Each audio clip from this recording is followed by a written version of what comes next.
Hi, my name's Alyssa. Thanks for watching today. Before we get started, we wanted to fill you in on our church. Here at Grace, we have a mission and a purpose. Our goal is to help people discover truth, decide on Jesus, demonstrate change, and deploy for others. If you're looking for a church, we would love for you to come be a part of what God is doing here at Grace. You can check us out on Facebook, Instagram, YouTube, and Twitter. We would also like to invite you to one of our Sunday morning services. Check out ohiograce.com for a list of campuses and service times in your area. We have a great time gathering for music, hanging out, and learning about who God is and how that affects our lives. Thanks for watching, and we hope to see you here next week at Grace.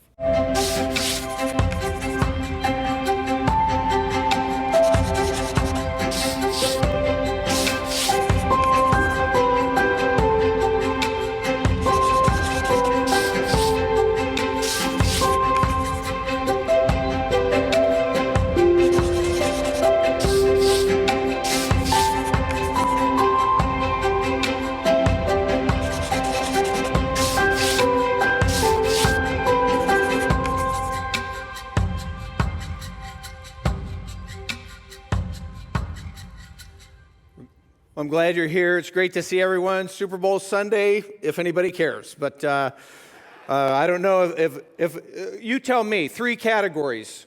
Chiefs. Who's Chiefs? All right, okay. Tampa Bay Buccaneers. All right. Who's, hey, Browns made it to the playoffs and they could care less. All right, yeah, that's what I figured. Yeah, we're still celebrating hot chocolate every Sunday morning, so right here.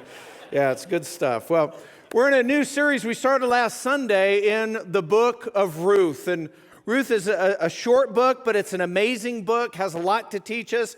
We want to focus in. It's unique in a lot of ways. It's one of only 2 books in all the Bible that's named after a woman. That's something. It's the only book in the Old Testament that's named after somebody who's not Jewish. And it's the only book in the entire Bible, the only one, who's named after an ancestor of Jesus. So a lot of interesting things about Ruth. But if you'll remember, it started in a story. We covered chapter 1 last time. And the story is about a guy in Israel. His name is Elimelech. And he's not really faithful to God. And we talked about this as the time of the judges where the nation would sort of go through really difficult times, cry out to God, God would deliver them, then they would follow God for a while, then they would turn away from God, then bad things would happen, and it would just repeat the cycle over and over and over, and that's what's happening. During this time, this man, Elimelech, goes through a tough time. He's from Bethlehem. Things are tough in Israel. There's a famine, not a lot of food. And this guy, he starts making a series of bad decisions. He decides that he's going to leave Israel, which he wasn't supposed to do, and go, but that's one thing that's a negative. But the worst thing is where he went, which was Moab. And although Moab was close by, only on the other side of the Dead Sea, these were enemies of Israel. These were pagan people who followed false gods, primarily the god of Chemosh, who was worshipped in a lot of perverted ways, including sacrificing your children to this god. And so this man, Elimelech, not only goes there, but he takes his entire family there, his wife, Naomi, and then they have 2 sons, Mahlon and Chilion. He takes them as well. They get to this land of Moab where he thinks that things are going to be better, but things just deteriorate. It gets worse and worse. The Elimelech ends up dying. Then the 2 sons end up taking pagan Moabite women as their wives. Both sons are unable to bear any children, and then they both die. And so now Naomi's left, the wife of Elimelech, she's left in a precarious situation. She's in a foreign land where she's considered the enemy, not a good thing. And she has 2 daughters-in-law. They have no way to support themselves. She has no husband, no sons. They're going to face starvation. Even if things are well in the land, it's not good. So she hears that things are better back home, so she decides to go back to Israel, which is a great decision.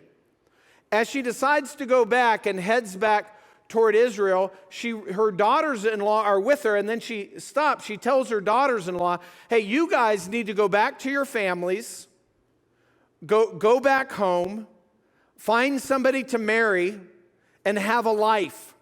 Because where I'm going to have nothing. I'm going to be impoverished. I have nothing to go back to. I'm going back there. My family's pretty much wiped out. And it'll be even worse for you to scratch out a living because you'll not only be in the same position I am, but you'll be Moabites. You'll be foreigners. And so one of the daughters-in-law named Orpah, she decides that's good advice, and she goes back to her family to live her life. You know, these are pagan women. But the other one, Ruth, clings to Naomi, and she says, no, I'm going with you. And there's kind of a conversion experience there. She says, hey, I'm going with you. Your people are going to be my people, and your God will be my God, which is significant. And then she sort of makes a pledge to God using God's personal name to say, hey, I'm sticking with you until death. And after you die, they'll just bury me right where you're buried. I mean, she is committed. And so they head back. It's all kind of bad news. They get there. But then in the last verse of chapter 1, the author gives us a little glimmer of hope. And that is when they get to Bethlehem, it's the very beginning of the barley season. And so we have that kind of nugget. But make no mistake, Naomi's not focused on that. She gets there and she is discouraged. She's depressed.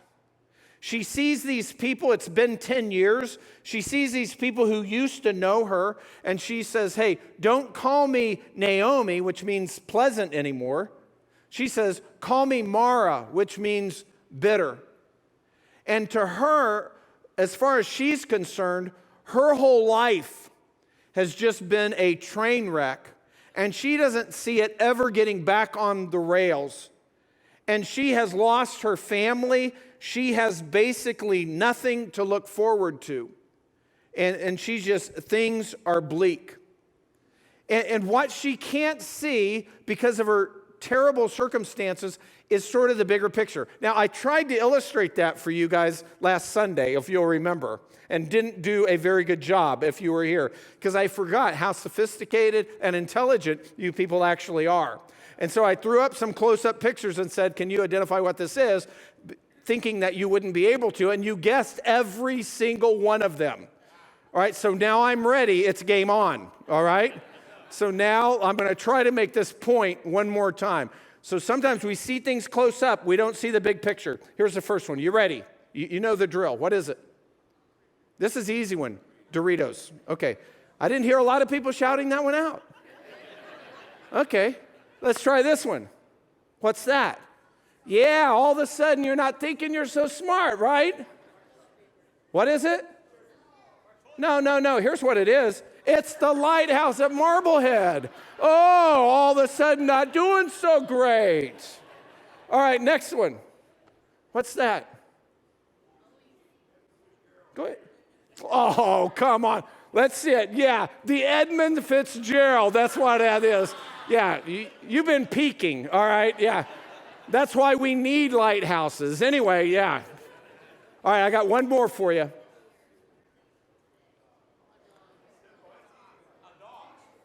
That's Pastor Tim. You can't even recognize one of our own pastors when he's close up. All right, so now I'm illustrating what I failed to do last time.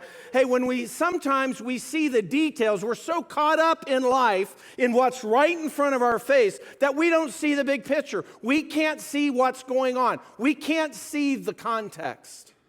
And that's exactly what's happening to Naomi. She doesn't see it. And here we want to start in Ruth, chapter 2, beginning in verse 1. Now, this first verse, the author sort of gives us a key piece of information that Naomi and Ruth don't know anything about yet to kick us off. So here, are you ready for Ruth 2? All right, 5 of you are ready, but we're going to go ahead anyway, and we'll assume that the rest of you will catch up. So here's how it goes. Ruth 2, verse 1. Now, Naomi had a kinsman of her husband, a man of great wealth of the family of Elimelech, whose name was Boaz. And remember, in these ancient times, family's everything. Family, then clan, then tribe. I mean, family is key. So that's our kind of hint, but they don't know that. Now, verse 2. And Ruth, the Moabitess, said to Naomi, please let me go to the field and glean among the ears of grain after one in whose sight I may find favor. And she said to her, go, my daughter. So she departed and went and gleaned in the field after the reapers. And she happened to come to the portion of the field belonging to Boaz, who was of the family of Elimelech. Now, when you read this in the original language, verses 2 and 3, they happen very abruptly. I mean, it's just bam. And it's kind of implying here by the author, when they get there, Ruth wastes no time.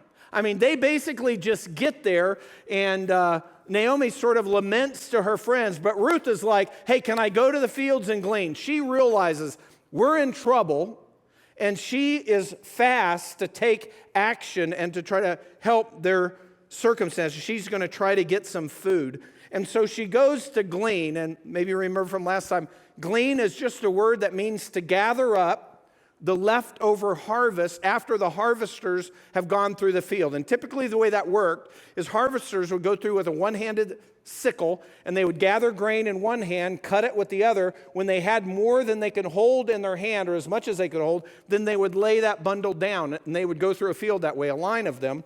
And then the ladies would follow. They would take those bundles, combine some of those, and then tie them together and make bigger bundles. So that's kind of the process.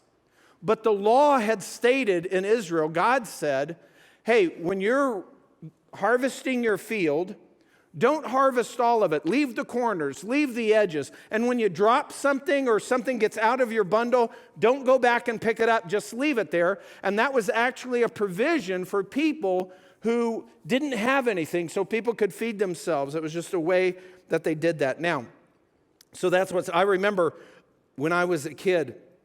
We were stationed. My dad was stationed to a naval base on the East Coast. No housing was available. We ended up getting a house which was kind of out in the country. And next to our house was a potato field. And they had harvested the potatoes, but they only wanted the bigger potatoes. And so then we were allowed then as kids to go into the field. Mom sent us, to glean the small potatoes, the little round potatoes. So we could get all those that we could carry. And I remember that being kind of fun because I was a kid, and we did it. We were gleaning the field. But now here's what chapter 2 is all about. Chapter 2 is this picture we have in the Bible of somebody coming to God and committing their lives to God. And then because of that, serving others. And that's exactly what this story is about. And it's not just Ruth that does it. She comes to God, but then she realized to love God is to serve others because that's what God tells us to do. And that's exactly what she does. So Ruth served Naomi. That's kind of the first thing that we see. And when you're serving, sometimes there are jobs that nobody wants. Have you ever been around? I remember one time, back when I was a custodian here at Grace, I went by the old kitchen, by the old, off the old gym in the other part of the building, and there were several men standing around in the kitchen. I don't even remember who they were, but probably like Tim Soul, Chuck Solander, got Bill Pickard, guys like that, I don't know. But, just a group of guys, Mel might have been there, standing around, and they're looking down into a hole in the floor. So I go into the kitchen, and I realize what they're looking at is called a grease trap. It's just a hole in the floor, and it stinks. And so I'm pretty curious. I don't know anything about what later I found out was a grease trap. And so we're all looking at that, and they know about it, and so they're talking. There's a problem. It's like overflowing. It's causing an issue. And then as they talk, they start saying, well, somebody needs to reach down in there and do something, unplug it, whatever. I don't know what it was. by the way, since I've studied up on grease traps in order to give this message, and there are no moving parts, but whatever. So then I decided, well, I am the custodian, so I guess I should be the one that does this. So I take off my outer shirt, I have a t-shirt on, and I lay on the floor, and this is like an almost solid mat of food particles, grease, and oil that's almost solidified. I mean, it's nasty, and it stunk. So I lay down on the floor, and I stick my arm all the way down there, like to my shoulder. I can't even remember what I was doing, why my arm was in there, what I was supposed to be doing in there, because as I say, I've since learned there's no moving parts in a grease trap, so I don't know what I was feeling around for. Here's what I remember.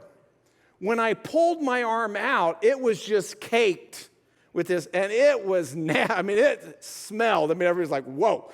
And, and I wipe it all off. What I remember is like for a week, I couldn't get that smell off my arm. I mean, we would be at dinner like 3 days later, it's like past the salt, and they'd be like, whoa. It was just terrible. Some jobs, they're not fun. Well, you just do what needs to be done. Well, that's what Ruth's doing. She's jumping at the chance to just do what needs to be done. She knows they're in a precarious situation, and she takes initiative. She doesn't wait for somebody to ask. They don't sit around and have a long discussion about it. She knows she needs to take action, and we have this kind of abrupt language in the Hebrew where, she takes off and she starts taking care of business. And then the other thing that we'll notice as the story unfolds is as she takes action, she does it in a humble way. She has humility. She goes to a field, we're going to find out, and then just so happens to be Boaz's field, and she gets there, but even though the law said that they were supposed to not harvest everything and leave for people to glean, she doesn't just presume on that, and I'm sure she's been informed about that. She actually goes to the foreman who's heading up the harvest of this particular field, and she asks for permission. And so I'm just saying she's doing that kind of in a humble way. She's not presuming. And humility, in this sense, is sort of the opposite of entitlement. Entitlement is, you owe me. Entitlement is, I deserve this. Entitlement is, this is what you need to do for me. Humility is, you don't owe me. You don't have to do this. And that's the way that she kind of goes after this. She's very humble, and she goes kind of out of her way to ask. She kind of understands that even though God said we're supposed to do this, not everybody did it, and this is private property. So she asks, and she doesn't see her personal poverty as a reason to sort of infringe on the rights of others. She doesn't see it, I'm poor, so that's your problem. She's like, I'm poor, that's my problem. I need to do something. And that's what she does. She humbly kind of works through the system. And not only that, she worked hard. She didn't wait for a miracle. She trusted God. And she went out and gleaned. Now, I don't know if you've done any gleaning lately, but, when I did the potatoes as a kid, I thought that was kind of fun. When I was a teenager one time, I went out to a radish field and harvested part of that. I don't know if we were gleaning. I don't even know. It was just one day while I was there. It wasn't a whole day or anything. It was just for a while, part of a day. I hated it. You have to bend over. Radishes, you got to bend low to get a radish. I mean, it's under the ground. So you do that for a few hours. I remember as a teenager ending that and thinking, this is not my career path. I do not want to do this for a job. This is back-breaking work. Well, Ruth is there doing this all day long. She is on it. And so that's how Ruth served God and served Naomi. Love God, love Naomi, serve God, serve Naomi. That's what she did. But we also see something else in this chapter of serving, is that this man, Boaz, ends up hugely serving Ruth also. So Boaz was introduced to us in the first verse, and he's described as a man of great wealth. And this phrase, man of great wealth, it could also be translated of man of great worth or a greatly worthy man. And there's a lot kind of wrapped up in this. It's more than just he's rich. There's more. He's a worthy man. He's a man's man. He's a capable man. He's a man who gets things done. He stands up for what's right. It's like he's a man of wealth and wisdom and worship. It's sort of all tied in there. He's a righteous man's man, is kind of what's packed into this. And we discover that his love for God causes him to serve others and Ruth. And so as the story unfolds, we find out more about his character. I mean, he's gracious. He's a good-natured boss. He follows God's word. He takes care of people. The first words that we hear from him are sort of like a prayer for his people. It's just this. This is a man who follows God to where it shows up in his life to the extent that everybody around him knows he's a God follower. It would just be like today. We have a lot of people who say, yeah, I'm a Christian. But there's not that many Christians who people could follow around for a day and go, wow, that guy is a Christian. That's what's happening. That's the kind of man Boaz was. People knew where he stood. So the story continues in verse 4. Now behold, Boaz, by the way, Boaz, that's a great name. Boaz, we have a little Boaz in our church. Boaz, that's good. Anyway, now behold, Boaz came from Bethlehem and said to the reapers, may the Lord be with you. So the boss shows up. May the Lord be with you. And they said to him, may the Lord bless you. Then Boaz said to his servant who is in charge of the reapers, whose young woman is this? And the servant in charge of the reapers replied, she is the young Moabite woman who returned with Naomi from the land of Moab.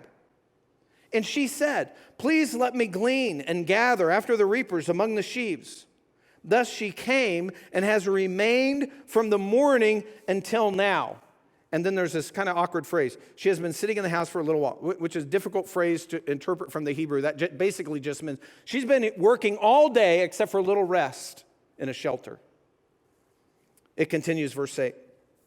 Then he approaches Ruth. Then Boaz said to Ruth, listen carefully, my daughter. Do not glean in another field.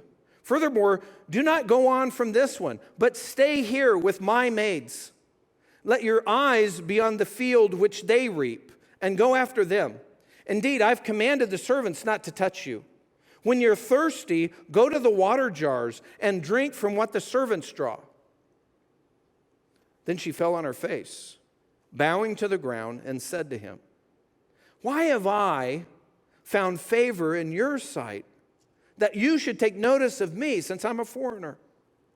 Boaz replied to her, all that you have done for your mother-in-law after the death of your husband has been fully reported to me, and how you left your father and your mother in the land of your birth and came to a people that you did not previously know. May the Lord reward your work, and your wages be full from the Lord, the God of Israel, under whose wings you've come to seek refuge. You see, Boaz finds out who she is, and he doesn't know who she is. He just knows her by reputation. And he goes and talks to her and kind of does these things for her, and she says, well, why would you do this for me? And he basically says, wow, because we know your reputation. You left everything. You left your family, your culture, your country, your gods, and you came here to help your mother-in-law, Naomi. You came here to follow the one true God, the God of Israel. And so Boaz is, and notice the prayer here. Boaz is saying, hey, you follow, and he kind of does a prayer for her that she would be rewarded, that she would be blessed. But why is he saying that? Because he knows that's the way it works with God. You can't outgive God. When you give up something for God, He'll bless you. He'll reward you. You can't outgive him. Like our little kids can't sometimes our kids will give us something. Well, they can't outgive, and we'll give them more. You can't outgive us. Well, we can't outgive God. Boaz understands that, wow, you've done this. The Lord is going to repay you. The Lord is going to reward you. We know you by your reputation. We know what you've left. We know that you've left everything to come under the realm of the true God and to take care of your mother-in-law. And it's the same for us when we put ourselves under God, when we commit to following God. When we decide, hey, I'm going to do life God's way. I'm going to live the way God would want me to live, where it actually shows up in my life. Not me just talking about being a Christian, me doing the Christian life. And then no matter what happens, how you make decisions, what's going to happen, what's going to go on, we can know He'll never leave us. Well, what about this situation? What's going on? Keep committed to God. Keep following Him. Keep serving others the way He's told us to. And let Him take care of the rest. That's what we need to do. That's what Ruth did. Next verse is verse 13. Then she said, I found favor in your sight, my Lord, for you have comforted me, and indeed have spoken kindly to your maidservant, though I'm not like one of your maidservants. At mealtime, Boaz said to her, come here, that you may eat of the bread, and dip your piece of bread in the vinegar, kind of a vinegar sauce they use flavor bread. And so she sat beside the reapers, and he served her roasted grain, and she ate and was satisfied, and had some left. When she rose to glean, Boaz commanded his servants, saying, let her glean even among the sheaves, and do not insult her. Also, you shall purposely pull out for her some grain from the bundles and leave it that she may glean, and do not rebuke her.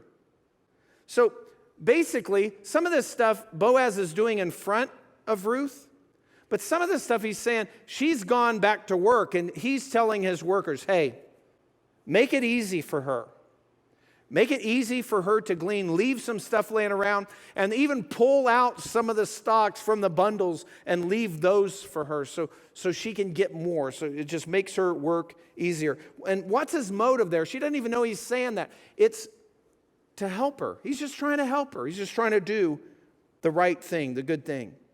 And so we get this picture of Boaz. First of all, he's faithful to follow God in this whole reaping thing. That he doesn't harvest everything. He's conscious of allowing people to come and glean. And who knows how many people were doing that. Remember, this is the time of the judges, where people were either following God or they were following other terrible pagan gods. They just kept vacillating back and forth, back and forth. But Boaz is a rock. He's following God, and he's faithful to follow God in His commandments.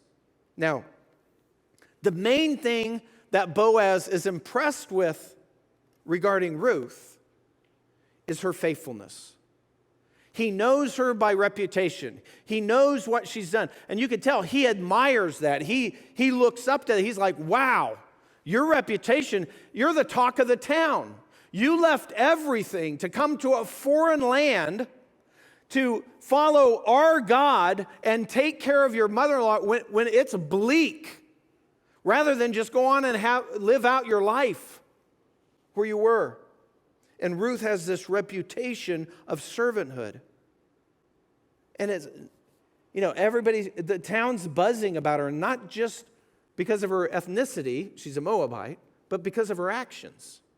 They're so honorable. Now, Boaz also protects Ruth. He kind of tells her, hey, I'm going to watch out for you, and and what's going on? She's a Moabite.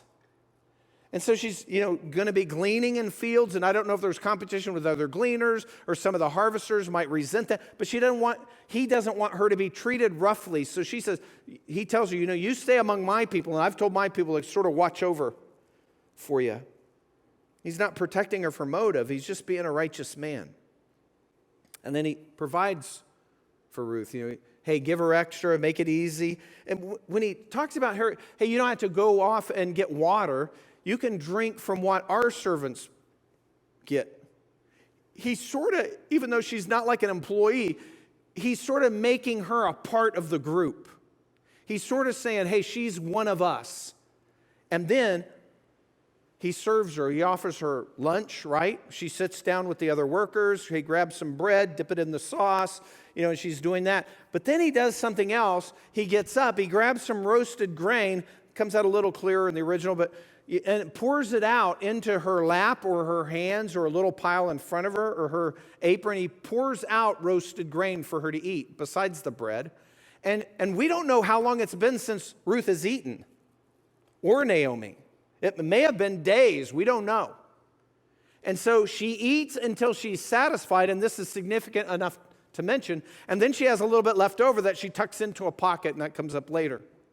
And so here's what we see. And she's kind of stunned through all this. Why have you shown me this kindness? And Boaz is like, wow, you're legendary. Your reputation is amazing.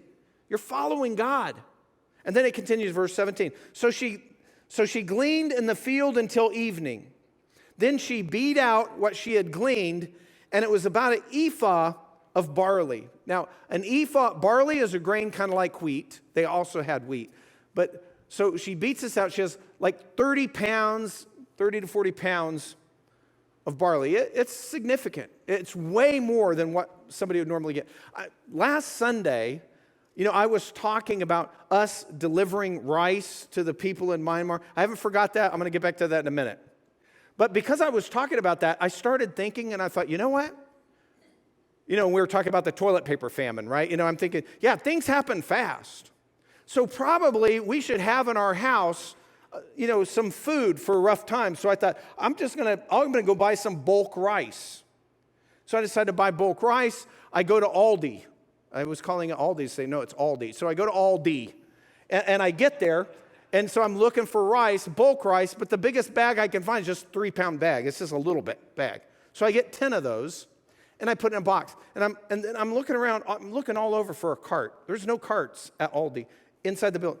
Couldn't find anything. So I put these all in a box, and so then I'm carrying this 30 pounds of rice, 10 3-pound bags, in the box. And then I'm wandering around the store, and I'm getting a little distracted because I noticed they have cookies. So I'm over in the cookie aisle, and I'm checking that out. And then I see, they have chocolate chips in the bag. So I think, well, that's going to come in handy. So I grab a bag of chocolate, pull that on. And then I'm thinking, well, I have 30 pounds of rice. I'm going to need some soy sauce. So I get some soy sauce. I put that on. In the meantime, I'm just sort of wandering around the store, and the box is getting heavy. It's only 30 pounds.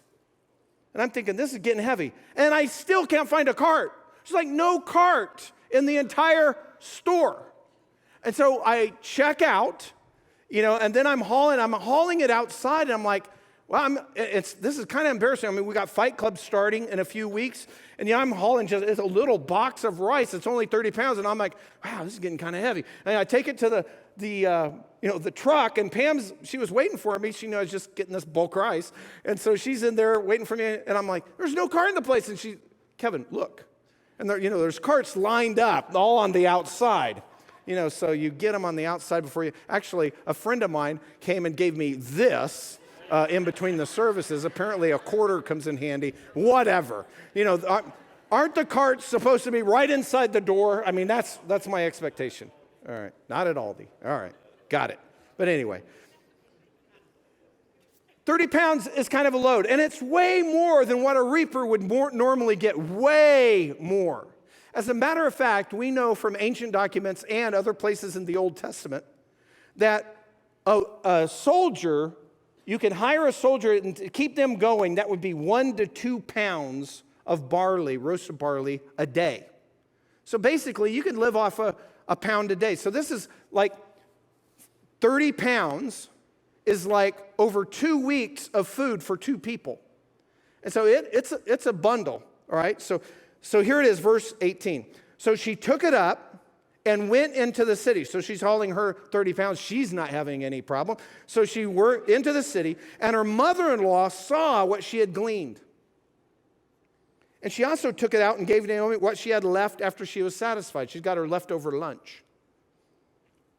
And her mother-in-law said to her, "Where did you glean today? Where did you work? May he who took notice of you be blessed."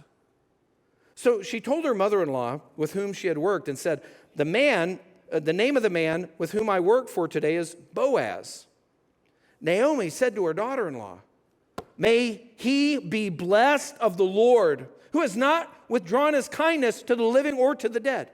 And again, Naomi said to her, the man is our relative. He is one of our closest relatives. Then Ruth the Moabitess said, furthermore, he said to me, you should stay close to my servants until they have finished all my harvest. Naomi said to Ruth, her daughter-in-law, it is good, my daughter, that you go out with his maids, so that others do not fall upon you in another field. So she stayed close by the maids of Boaz in order to glean until the end of the barley harvest and the wheat harvest, and she lived with her mother-in-law. So here's the picture. So she gets this big haul first day, and that sets them up pretty good, but she keeps going back. She's gleaning from the beginning of the barley harvest to the end of the wheat harvest, which is right after the barley harvest. We're talking about 2 months. 2 months' time. So now it's a couple of months later, and then the question is, okay, well, now she's got some provisions. The problem is, will this last 10 months? I mean, it's coming, right? How long will it last? Now, all of a sudden, she's not going to be in Boaz's field anymore, so they're not going to have any contact, so she's not going to be protected in any way. What's going to happen to them? Will they have enough to get by on? Because the gleaning is over for the year until next year. And so will it last? What's going to happen? And we'll continue that next week. We're going to find out those things in chapter 3. But today, we need to take this with us. When we love God, we serve others. And when we serve others because we love God, God uses it for his purposes. That's what's all over Ruth chapter 2. Remember, Jesus came to serve. He's the king of the universe. He comes and he says, I've come to serve. And he taught us to serve others. Now, serving others is not really natural to us. It is a little bit. I mean, serving our family can be sort of natural to us. I remember a few weeks ago, both my son-in-law, Jake, and my daughter, Bree, had to work like a 12-hour shift, which takes them about 13 hours with travel, a long time. And so it came up that my granddaughters needed to be watched, 3 of them, and they were sick, and we were trying to figure out if that was strep throat or whatever. And I didn't think, it'd be good for Pam to get strep, whatever. So through a series of circumstances, I say, I'll do it. And normally I'm just the assistant to Pam when we do these undertakings, right? But this time I say, I'll do it. And Pam's like, what? And I'm like, I'll do it. And she's like, this is 13 hours. I'm like, I'll do it. I can do it. She's like, I don't know. And then I tell Bree, I'll do it. And Bree's like, no, what? And I'm like, no, I can do this. She's like, Dad, this is 13 hours. I'm like, I can do it. Which is a whole nother thing. They didn't think I could handle it. And anyway, that's a whole nother story how that went. But it actually went amazingly smooth. But the point is, hey, we want to serve people that we love. We serve our kids, our grandkids, people in our family. We all do that. And God wants us to do that. But that's not what God's talking about. He wants us to serve others. Other people who aren't in our family. People we don't know so well. God wants us to serve, especially other believers. As a matter of fact, he said it this way in 1 Peter chapter 4, verse 10. And by the way, Peter spent as much time with Jesus as anybody. Here's what he says. As each one has received a special gift, employ it in serving one another as good stewards of the manifold grace of God. Whoever speaks is to do so as one who's speaking the utterances of God. Whoever serves is to do so as one who's serving by the strength which God supplies, so that in all things God may be glorified through Jesus Christ, to whom belongs the glory and dominion forever and ever. Amen. And then Paul says this in Galatians 6:10. So then, while we have opportunity, let us do good to all people, and especially, he says, to those who are of the household of faith. What's going on here? God is calling us, if we're committed to follow God, he's calling us to serve all people, to do good to all people, especially other believers. And that's why I'm impressed with you all today. Because last Sunday, we had a chance to serve people that we did not know. We talked about how there's been kind of a long-running civil war in the northern part of Myanmar, the government and the soldiers against the people, the tribal people in the north. And after Sunday, actually what happened, there's a military takeover of the government, which will be even worse for these people. But it wasn't great when the government was in control. And 5,000 people had their villages burned, which is not that rare of an occurrence. It happens every several months or whatever. And then these people had nothing. They don't know their villages are going to be burned. The soldiers just show up, start shooting people, and burn their villages.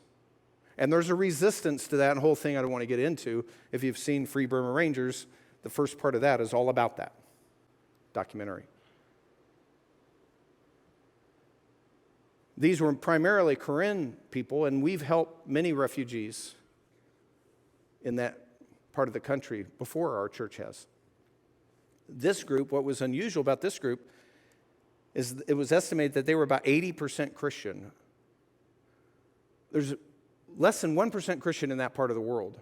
The Karen tribe has a little bit more Christians. They're a little bit more evangelized up in the mountains. But these were Karen people who they were estimated about 80%. So I threw out the need last Sunday with the Dollar Club thing. And we raised, as a church family right here, over $10,000. Isn't that great?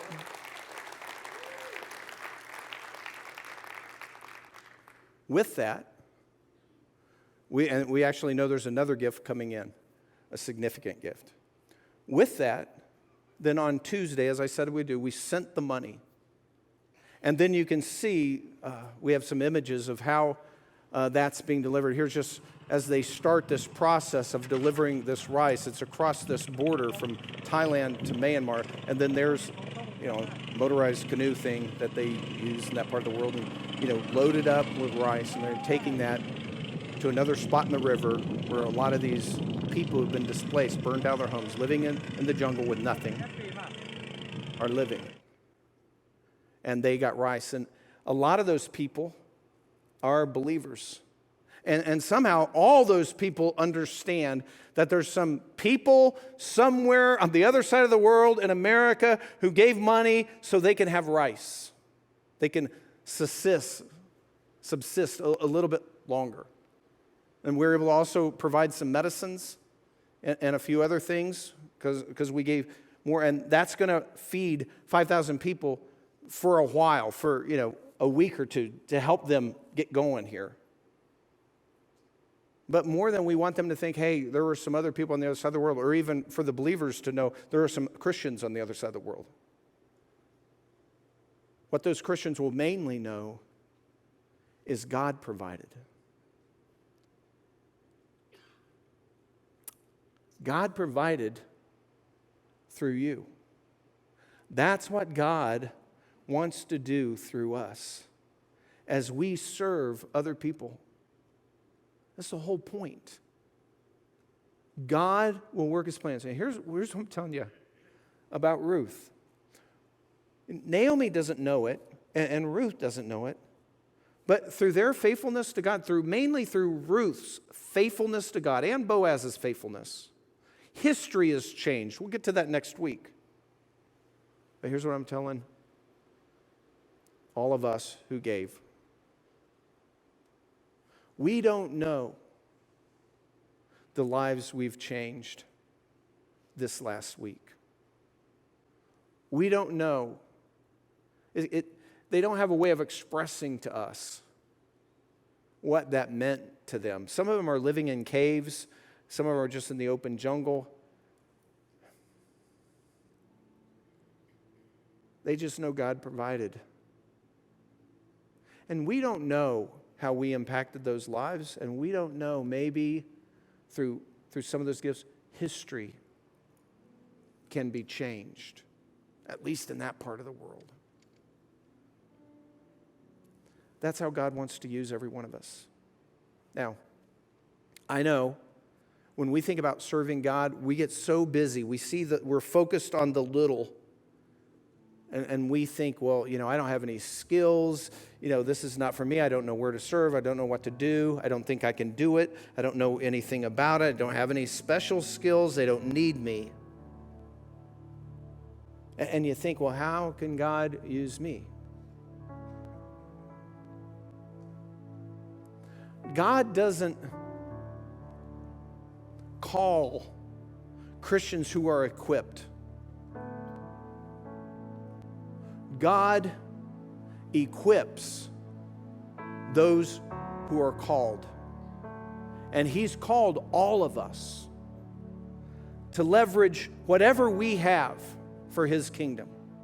Our time, our talent, our abilities, our resources.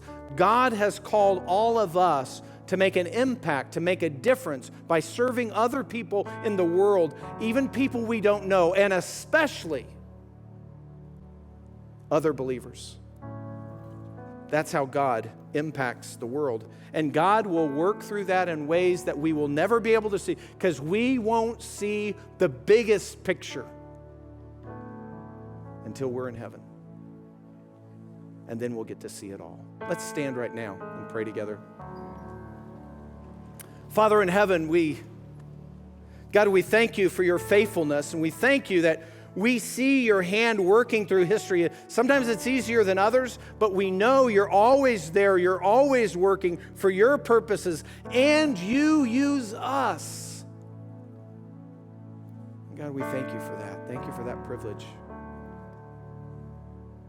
Lord, I thank you for this church, a church that cares, a church that gives, a church that serves. God, thank you. And Lord, help us to never give up on you, because we're in the middle of the story. Lord, no matter what our circumstances, keep seeing your faithfulness, keep serving you, keep staying in the fight, waiting, expecting, watching to see what you will do next. Thank you, Lord. In Christ's name, amen. Thanks for watching, and we hope to see you here next week at Grace.